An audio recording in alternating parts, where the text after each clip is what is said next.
ভাই রে ভাই, কি লেভেলের এক্সপ্রেশন! মানে সারা গানটা জুড়ে আমি জাস্ট সাকিব ভাইয়াকেই ফলো করে গেলাম। পুরো গানটা জুড়ে যেই লেভেলের এক্সপ্রেশন দেখলাম, সত্যি কথা বলছি, এটা আউটস্ট্যান্ডিং একটা ছবি হয়েছে নিঃসন্দেহে। আমি এখনো সিনেমাটা দেখিনি, জাস্ট গানের ঝলক দেখে বুঝে গেছি যে সাকিব ভাই কি লেভেলের পারফরমেন্স দিয়েছে। হাই এভরিওয়ান, আমি রূপম, চলে এলাম নতুন ভিডিও নিয়ে। বন্ধুরা, আমি একটু বাইরে রয়েছি, আমি বলেছিলাম আজ একটু বাইরে থাকবো, বাইরে থেকে রিয়াকশন দিচ্ছি। যার জন্য আমার কোথাও কি মনে হলো, এটা না রিয়াকশন দেওয়ার থেকেও যে জিনিসগুলো আলোচনা করাটা দরকার, যেটা হয়তো রিয়াকশনে করতে পারতাম না, অবভিয়াসলি সেটা হচ্ছে পারফরমেন্স। পুরো গানটা আমি আগেও শুনেছি, গানটা তো আগেই অডিও মানে ভার্সনে রিলিজ হয়ে গেছিল, মহামায়া। শুধু অপেক্ষায় ছিলাম কখন ভিডিওগ্রাফিটা আসে। এবার ভিডিওগ্রাফিটা আমি ভেবেছিলাম হয়তো লিরিক্যাল হবে, কিন্তু লিরিক্যাল নয়, পুরোপুরি সিনেমার অনেকগুলো দৃশ্য থেকে আমরা দেখতে পেলাম গানটা বানানো হয়েছে। এবং গানটার মধ্যে রয়েছে প্রেম, যন্ত্রণা, আঘাত এবং মায়া।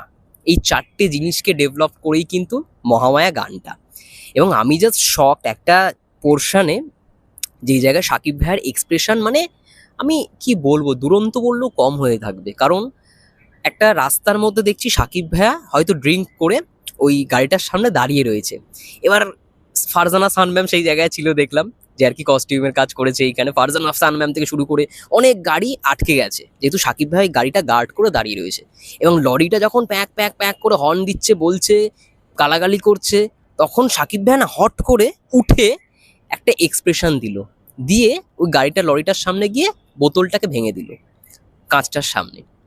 ওই জায়গাটা স্পেশালি, মানে মাথা জাস্ট নষ্ট হয়ে যাওয়ার মানে জোগাড়। এবং তার সঙ্গে সঙ্গে আরেকটা কথা বলবো, যে আমরা মানে পুরো গানটায় বুঝতে পারছি যে একদিকে প্রেম, একদিকে ভালোবাসা, একদিকে যন্ত্রণা, সব কিছু রয়েছে। মানে ইদিকা পল, হাই মানে আই থিঙ্ক তার সঙ্গে ভালোবাসার একটা সম্পর্কে ছিল, তারপরে তো বিট্রে করে, যার জন্য মেগাস্টার পাগল হয়ে গেছে। মানে আরিয়ান মির্জার যে ক্যারেক্টারটা, সে ড্রাগস নিচ্ছে, এরকম জিনিসপত্র দেখতে পাচ্ছি। পুরো মাথা খারাপ হয়ে যাচ্ছে। এবং একদিকে দেখানো হচ্ছে মানে তাদের একটা ব্যাক স্টোরি, প্রেম ভালোবাসার মধ্যে ইদিকা পলও রয়েছে, আরেকদিকে দেখানো হচ্ছে যে কোথাও গিয়ে সেটা আঘাত পেয়েছে আরিয়ান মির্জার ক্যারেক্টারটা, তাকে বিট্রে করা হয়েছে। এবং সে বারবার সেই জিনিসগুলো না, স্মৃতিগুলো বারবার মনে করছে। এই নিয়ে পুরো স্টোরিটা আমি দেখলাম মানে গানটার মধ্যে। আমার সত্যি কথা বলছি, যা এক্সপ্রেশন দেখলাম সাকিব ভাইয়ার গানটার মধ্যে, মানে গানটা তো দূরের কথা, গানটা অডিও ভার্সনটাই ভালো ছিল। মানে অডিও ভার্সনটায় একটা অডিওর ফিলটা ছিল, এই মহামায়া মহামায়ার ভেতর আমি কে, আমি কে, আমি কে তোর, এই যে ব্যাপারটা ছিল। কিন্তু এই ভিডিও ভার্সনে কোথাও কি সাকিব ভাইয়াকেই বারবার দেখে যাচ্ছে, মানে সাকিব ভাইয়ার ওপরই ফোকাস যাচ্ছে। তার এক্সপ্রেশন এতটা মাইন্ড ব্লোয়িং এক্সপ্রেশন, ভাই কি করেছে, টপ নচ লেভেলের এক্সপ্রেশন। সে যখন মানে পাগল হয়ে আছে ড্রাগসের জন্য, মুখে চোখের জাস্ট এক্সপ্রেশনটা দেখবে, এটা ভাই ফ্যাবুলাস।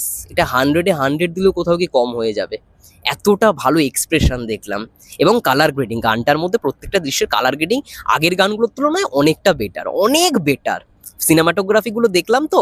এবং এখানে কিছু কিছু সিন রয়েছে, আমরা বুঝতে পারছি যে স্টুডিওতে শ্যুট করা। দেখবে একটা সিনে সাকিব ভাই লাস্টের দিকে, সাকিব ভাই ইদিকা পল একটা এরকম চেয়ারের মধ্যে বসে আছে, পেছনে মানে ব্যাকগ্রাউন্ডটা দেখে বোঝা যাবে ওটা মানে স্টুডিওতে করা। আই থিঙ্ক কে সেরা সেরা বা অন্য কোনো স্টুডিওতে করা হতেও পারে। কিন্তু ওভারঅল গানটা আমার খুব ভালো লেগেছে। এবং মূল প্লাস পয়েন্ট ভাই সাকিব ভাইয়ার পারফরমেন্স, এক্সপ্রেশন, একটাই কথা বলবো, এক্সপ্রেশন ভাই টপ নচ লেভেলের এক্সপ্রেশন হয়েছে। এবং নোবেলের ভয়েস, আমরা দরদেও নোবেলের ভয়েস মানে ভয়েসে দুটো গান পেয়েছিলাম, লুট করেছো মন ঝট করে, আর তার সঙ্গে সঙ্গে ওরে পাগল মন। ওরে পাগল মনটাই বেশি পপুলার হয়েছিল, লুট করেটা অতটা ইয়ে হয়নি। কিন্তু এই গানটা মহামায়া, মানে সবার পছন্দ, সবার পছন্দ, মানে একটা রক ভাইভ, একটা আগুন ব্যাপার রয়েছে গানটার মধ্যে, যার জন্য গানটা খুব ভালো লাগবে সবার। যাই হোক, বাইরে থেকে ভিডিওটা করলাম, কিছু অসুবিধা হলে ক্ষমা করে দিও। কিন্তু কোথাও গিয়ে মনে হলো যে একটু দেরি হলেও রিয়াকশনটা করা দরকার, কারণ এখানে যা দেখলাম জিনিসপত্রগুলো খুবই দুর্দান্ত, খুবই দুর্দান্ত। লাইটিং যেরকম, মানে যে যে দৃশ্যগুলো দেখতে পাচ্ছি, এত সুন্দর লাইটিং হয়েছে, কস্টিউম হয়েছে, তার সঙ্গে সঙ্গে এত সুন্দর মানে ভিজুয়াল হয়েছে, সব দিক থেকে একটা ভালো সিনেমা হয়েছে বরবাদ, এখান থেকেই বোঝা গেল। যাই হোক, এটা বলেই ভিডিওটা শেষ করব। সবাই ভালো থেকো, সুস্থ থেকো, টেক কেয়ার। এবং চ্যানেলে নতুন হলে চ্যানেলটা সাবস্ক্রাইব করে দিও, ফেসবুক পেজ থেকে যা দেখছো পেজটাকে ফলো করো। এবং তোমাদের কি মন্তব্য মহামায়ার ভিডিও সংটাকে নিয়ে অবশ্যই সেটা কমেন্ট করে জানিও। ততক্ষণের জন্য tata, take care and bye. দেখা হচ্ছে নেক্সট ভিডিওতে।